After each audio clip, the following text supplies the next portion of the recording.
5월 첫째 주 읽다 신문 moment. 자, 첫 번째 기사 가볼게요. In Trump's orbit, women are the only ones concerned about their looks. 트럼프의 궤도에서는 외모에 신경 쓰는 게 여성만이 아니다. President Trump has long been obsessed with personal aesthetics. 트럼프는 오랫동안 자신의 개인적인 미학에 되게 집착해왔는데 and known for unforgiving and sometimes offensive takes on women's appearances. 그리고 때때로 자비 없고 공격적인 여자들의 외모 평가를 하는 걸로 유명했는데 But Mr. Trump has also normalized talking about and critiquing men's looks. 남자들의 외양에 대해서도 이야기거리를 올리고 비판하는 걸 일상적인 것으로 만들어왔다. 이게 누구를 대상으로 하냐면 자신의 cabinet members, 자기네 강요들을 대상으로. 최근에 느낀 게 이 사람이 얼마나 룩에 신경을 쓰냐면 며칠 전에 총격 사고가 있었잖아요. 60 Minute이라는 그 시사 프로그램에 인터뷰하면서 어떤 상황이었냐라고 얘기하니까 비밀 요원들이 와가지고 자신을 이렇게 부축해서 나갔다라고 하면서 그 사람들의 외양을 묘사를 하는 거예요. 키가 크고 덩치가 좋고 attractive 하다고 표현을 하는 게 I also saw a lot of very strong, physically strong, really attractive law enforcement people come through those doors. And frankly, it made me feel very safe, very, very safe.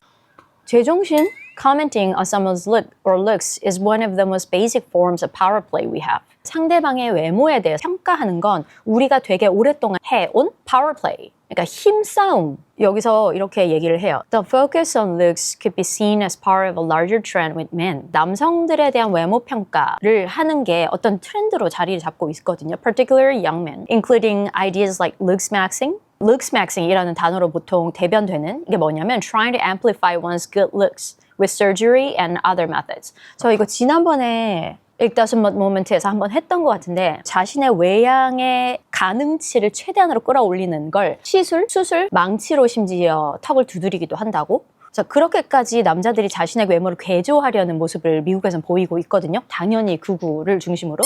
그리고 mocking이라고 dominating another male in appearance. 그 사람을 내가 외모로 누른다는 거예요.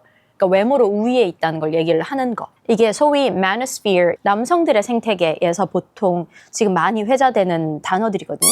이게 전체적으로 확대해 보면 이게 남성들도 슬슬 외모 평가를 받는 위치로 바뀌어가고 있고 여자들은 오히려 거기서 탈출하는 방향으로 옮겨가고 있지 않나라는 생각이 들어요.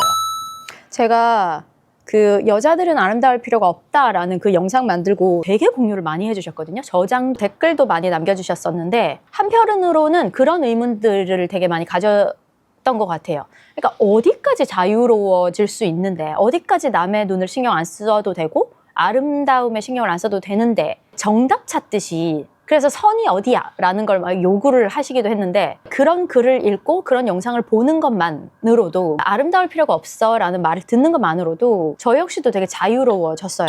저 그 후로 안 하게 된 거 되게 많고 화장품을 살려다가도 이게 굳이 필요한가? 라는 생각을 많이 하기도 하고 왜 옥죄는 옷들 있잖아요. 내 행동에 제약이 가는 옷들은 절대 안 입게 되더라고요. 약간 어떻게 보일까 여기에 좀 덜 신경을 쓰게 된 것 같아요. 그래서 그런 기사? 이런 얘기를 듣는 것만으로도 충분히 도움이 된다. 그런 얘기.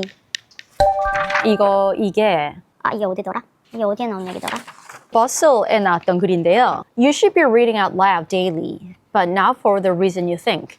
Reading out loud, 그러니까 소리내서 읽기 연습을 매일 해야 된다. 그게 되게 도움이 된다라고 얘기를 해요. 그러니까 점점 사람들이 상대방과 얘기를 안 하게 된다는 거예요. 20대 대학생들에게 물어보면 제일 공포스러운 게 뭐냐라고 하면은 public speech. 누군가의 앞에서 프레젠테이션 하거나 누군가의 앞에서 자신의 얘기를 해야 되는 것. 그게 굉장히 공포로 다가온다고 하는데 그만큼 말할 기회도 잘 없고 말하는 걸 굉장히 쑥스러워하고 부담스러워하는 그런 경우가 늘고 있다고 하는데 그걸 위해서 책을 하루에 10분이라도 소리내서 읽는 연습을 하라고 얘기를 하거든요. 저는 되게 이게 진짜 필요하다고 느꼈던 게 저는 목소리를 갈아 끼우거나 말투를 갈아 끼울 필요가 있다고 생각하거든요. 그걸 진짜 최근에 느낀 게 얼마 전에 김건희 그 재판 선고하는 날 특검 측에서 나와서 요약을 읽는데 법의 무게를 담아야 되는 거잖아요.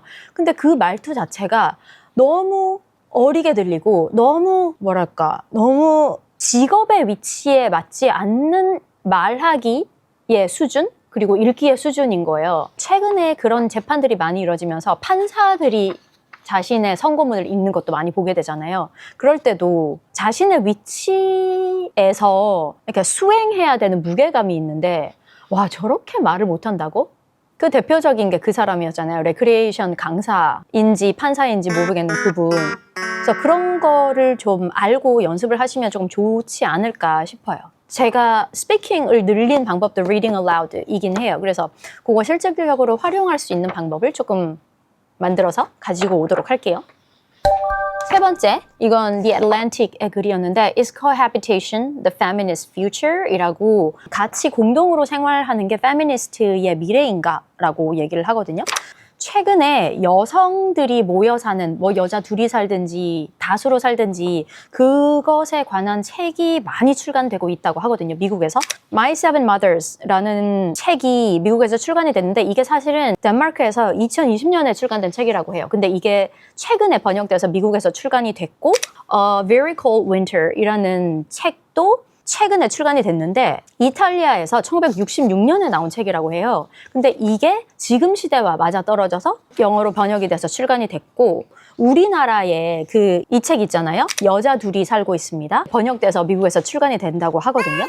내용은 patriarchy, 그 가부장적인 것에서 벗어나서 여성들이 같이 산다고 해서 모든 문제가 다 해결되는 건 아니다. 그 안에서도 patriarchy가 가졌던 그러니까 violence, control, 폭력, 지배 구조가 나타날 수는 있는데 그래도 실질적으로 이게 어떤 의미인가, 어떤 가능성을 가질 수 있는가라는 그러니까 문학적인 실험들이 계속되고 있다라는 얘기였어요. Each of them invites readers to think more fully about how women might assert their independence in society, still designed in many ways for men, and to imagine and why might get appended in turn. 독자들로 하여금 아직도 여전히 남성 중심으로 디자인된 그런 삶에서 자신의 독립성을 어떻게 확립할 수 있는지를 탐구한다 라고 하거든요. 저는 이런 기사의 제목만 읽는 것도 되게 도움된다고 생각해요.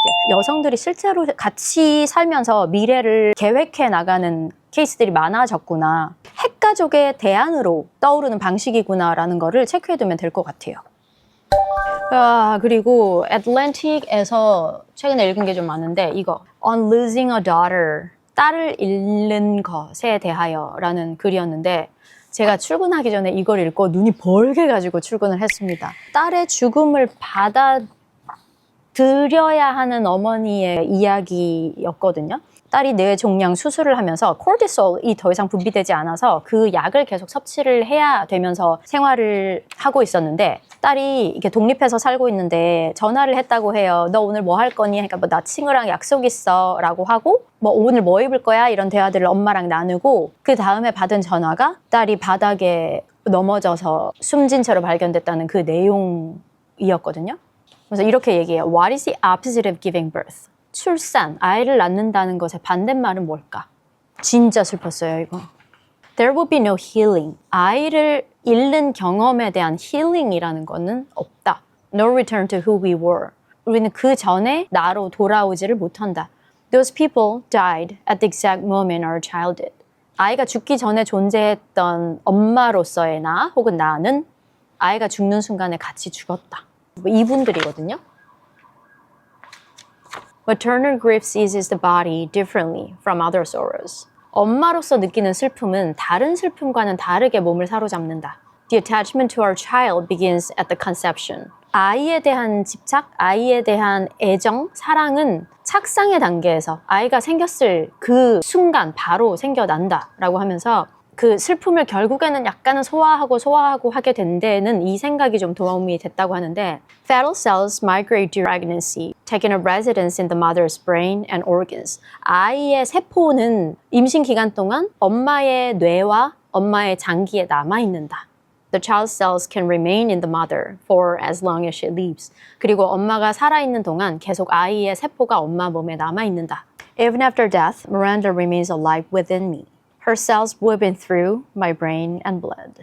그녀는 죽었지만 그녀는 여전히 내 안에 남아있다. 내 아이의 세포는 내 뇌와 내 피에 얽혀있다. 자, 극단적인 반대의 감정으로 가보자면 데이즈데이 기사였는데 Wait, whose life is frictionless? 잠깐. 누구의 삶이 도대체 스트레스가 없단 말입니까? 마찰이 없단 말입니까? 라는 말이었는데 friction maxing이라는 얘기가 있거든요. 그러니까 마찰 느끼는 거, 생활에서 스트레스 느끼는 부분들, 그러니까 뭔가를 불편하게 만드는 그런 부분들을 friction이라고 하는데 Embracing friction is not just about reducing your screen time. It is the process of building up tolerance for inconvenience. 불편함을 받아들이는 능력을 키우자라는데 friction maxing이 있다라고 하면서 예를 들어서 is walking to a restaurant instead of ordering Uber Eats or opening up a cookbook instead of sending ChatGPT photos of your fridge. 챗GPT한테 냉장고 사진 보여주고 야 여기서 뭐 해 먹을 수 있을 것 같아? 라고 묻지 않고 내가 쿡북을 펴는 거 뭐 이런 게 friction maxing이라고 나오는데 와 진짜 간만에 이렇게 보이시나요? 이 정신없이 결국에 하고 싶었던 말은 이건 것 같아요. friction이 사실은 사회 계층적으로 연결이 되어 있는 거고 너희가 friction을 maxing한다 혹은 뭐 friction을 없앤다라고 할 때 그게 누구한테 짊어져지는지 누구한테로 옮겨가는지를 생각을 해라라는 그런 얘기를 하고 싶었던 것 같아요. 그런데 이 사람이 하고 싶은 이야기들과 예시와 결론이 맞지 않는 글. 제가 이걸 굳이 가지고 있는 이유는 이 기사 읽으면서 에? 하고 이 그지같이 썼네 이렇게 넘길 수도 있는데 이게 어느 부분에서 어떻게 맞지 않는지 내 생각을 정리해보는 게 되게 좋아요. 그게 critical thinking이라고 생각을 하거든요. 이 사람이 의도한 바는 내가 이해하기엔 이건 것 같아. 그래서 그 증거를 이거를 들었는데 각각의 어떤 부분이 어떻게 맞지 않아. 그리고 마지막에 결론도 이걸로 나지 않았어. 이런 식으로 자기가 구조를 나름 짜가지고 이해하려고 하면 내 생각에도 굉장히 도움이 되거든요. 그래서 읽기 힘든 글 혹은 읽으면서 되지도 않는 소리 하네 하는 글이라도 한 번씩 약간 논리적으로 반박해보는 연습을 하면 좋을 것 같아요. 그래서 굳이 이거를 보여드립니다. 자, 오늘 기사는 여기까지 할게요. 이번 주도 수고하셨고 다음 주에 또 흥미로운 얘기 가지고 올게요. 주말 잘 보내기.